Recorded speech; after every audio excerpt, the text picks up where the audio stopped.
Hello, basketball people, we have news. Let's go to more news about the Golden State Warriors. I ask you to give a thumbs up and subscribe to my channel, as I am a Warriors fan.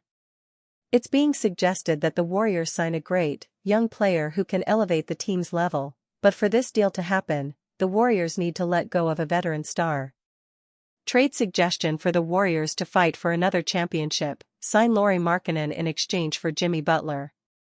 The Golden State Warriors could remain in the market for another difference-making talent in the aftermath of their blockbuster trade deadline swap for ex-Miami Heat superstar Jimmy Butler this past season. With the 2025 offseason in full swing, the Warriors and their general manager Mike Dunleavy have yet to make a single move in free agency.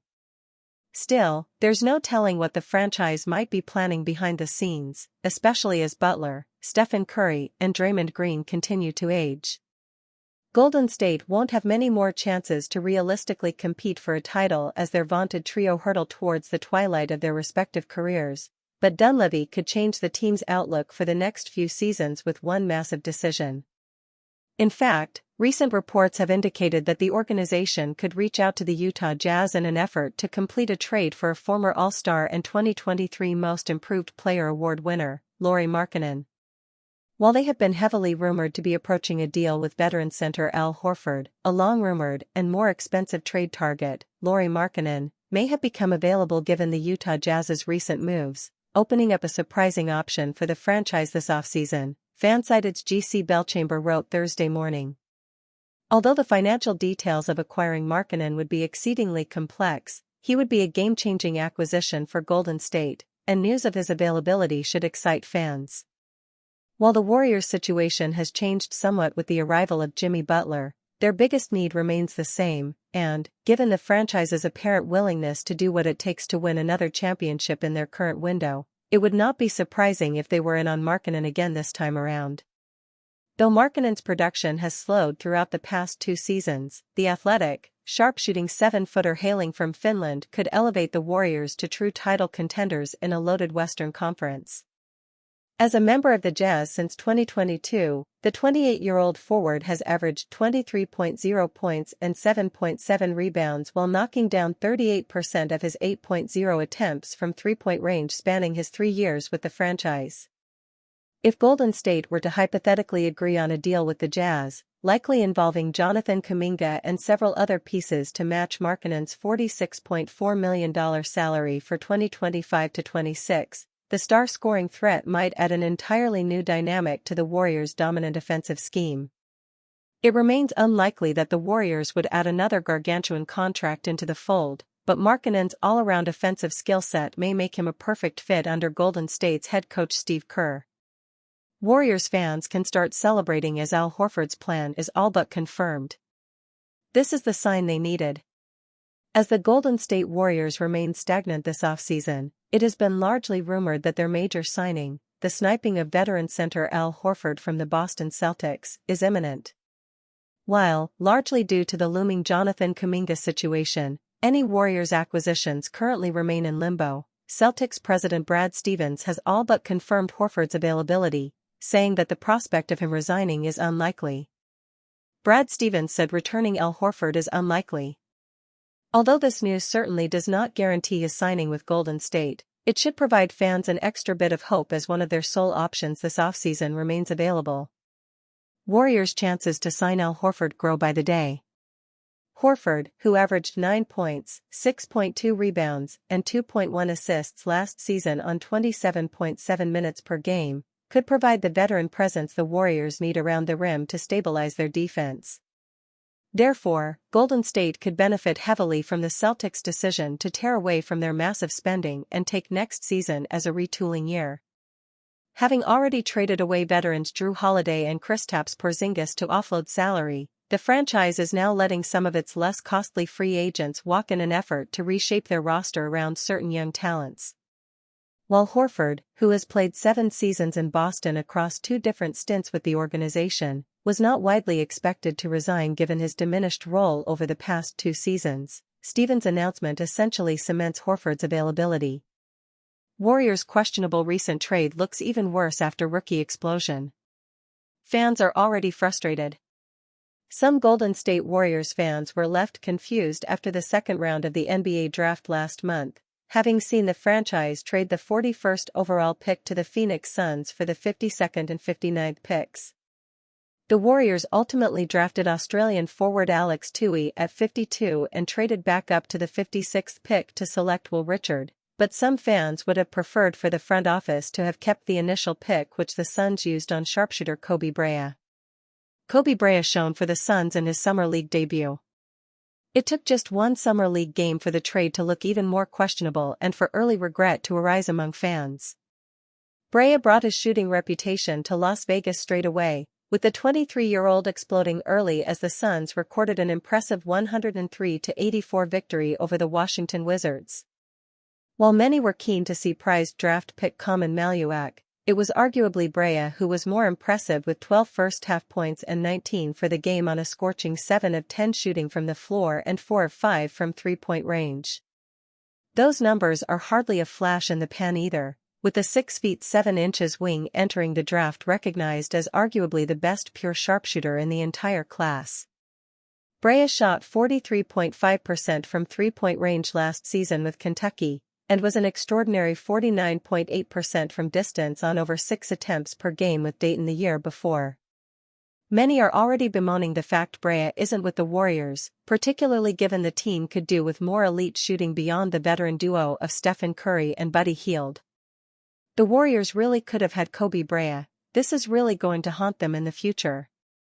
It was a positive first outing for the Suns, who have rebuilt their roster and provided an injection of youth, much of which has come from the Kevin Durant trade to the Houston Rockets.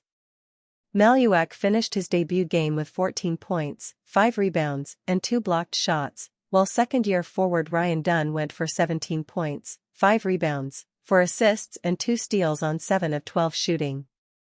Phoenix also have a familiar face as their starting point guard, with former Warrior Summer League and G League guard Yuri Collins going for 9 points, 4 rebounds, and 6 assists in the 19-point win. The Warriors are currently playing in their first game in Vegas after 3 at the California Classic, but have endured a nightmare opening and trailing 34-13 after the opening period against the Portland Trail Blazers. Warriors deliver sense of déjà vu after Jonathan Kuminga free agency update. We've seen this movie before. Golden State Warriors general manager Mike Dunleavy Jr. has spoken publicly in the midst of free agency drama surrounding the team, declaring that the franchise wants to bring back young forward Jonathan Kuminga. Given the Warriors were obliterated 106-73 in their first Summer League game in Las Vegas against the Portland Trail Blazers, Dunleavy's halftime interview on the ESPN broadcast may have been the most fascinating element from Friday's proceedings. The Warriors want to bring back Jonathan Kuminga, but do they really? Dunleavy was asked about a range of topics, including Kuminga's return to the rotation in the playoffs, where he averaged nearly 25 points on over 55% shooting from the floor in the final 4 games of the second-round series against the Minnesota Timberwolves. "I think it was a little challenging for him and the team, but when Steph went down he stepped up. That was admirable from JK's standpoint, and it's a big reason why we want to bring him back," Dunleavy said. While Dunleavy may have made that declaration, many weren't taking that on face value as Golden State explores sign-and-trade scenarios involving their former 7th overall pick. It's not difficult to get a sense of déjà vu after Dunleavy had similar comments regarding Jordan Poole when he took over as general manager 2 years ago, only to trade the explosive young guard for a veteran Chris Paul just days later. Does he believe that, or is he trying to get better offers? Dunleavy said he wanted Poole back and then traded him a day later. The reality is that the Warriors would probably like to move on given the awkward fit Kuminga has on the current roster, while the 22-year-old himself would almost assuredly like a fresh start where he can spread his wings and try to become the star he wants to be. Things aren't that simple for either party though, with Golden State wanting value for their asset in a sign-and-trade and the complete lack of cap room removing Kuminga's leverage in the situation. There remains a likelihood that Kuminga will need to return to the franchise on a new deal as a result, even if it isn't the ideal outcome for either. If that's to be the case, Dunleavy and the Warriors will want to paint a picture that they're doing it of their own accord, rather than have it wholly seem as if it's a union of circumstance. Comments like we heard on Friday aren't surprising then, but we should also acknowledge that this hardly eliminates the chance of Kuminga officially departing the franchise in the coming days. Brandon Podziemski issues clear thoughts on Warriors' future. The Golden State Warriors made headlines in February when they pulled off the trade for Jimmy Butler, a move that had fans dreaming of another deep playoff run. But even with Jimmy Buckets in the mix, things didn't quite go as planned, and the Warriors bowed out in the conference semis to the Minnesota Timberwolves. Fast forward to now, the offseason's been pretty quiet, with no major new faces coming in. Still, Brandon Podziemski isn't losing sleep over it. In fact, he's feeling pretty good about where the Warriors stand in the Western Conference. In a recent clip shared on X, Podziemski spoke about what his team has to do in order to retain a top 4 spot in the West. "Really looking forward to what we can do," Podziemski said during Golden State's Summer League game Friday night. "If we can get a similar record and similar start to when he, Butler, got here, we feel like we can be a top 4 seed in the West. And it allows us to down the stretch be able to rest our older guys." It's been a bit of a roller coaster for the Warriors since they won their last championship in 2022. They've just struggled to build out a solid roster and a deep bench, mostly because they don't have a ton of room to spend with the salary cap. Sure, they've won a playoff series here and there, but they haven't really looked like legitimate title contenders for a while. That started to shift last season, though. They made the tough call to let Klay Thompson walk in free agency, which gave their younger guards more room to shine. And after a rocky start, they pulled off a big move, bringing in Butler, Steph Curry's best running mate since Kevin Durant. Suddenly, they looked a bit more dangerous in the West. Of course, the roster still isn't perfect. They don't need to blow it all up, just tweak a few things. And a lot of that comes down to what happens with Jonathan Kuminga's restricted free agency, which could be the swing factor in taking this team to the next level. Warriors quietly exploring 2 underrated guards for bench reinforcement.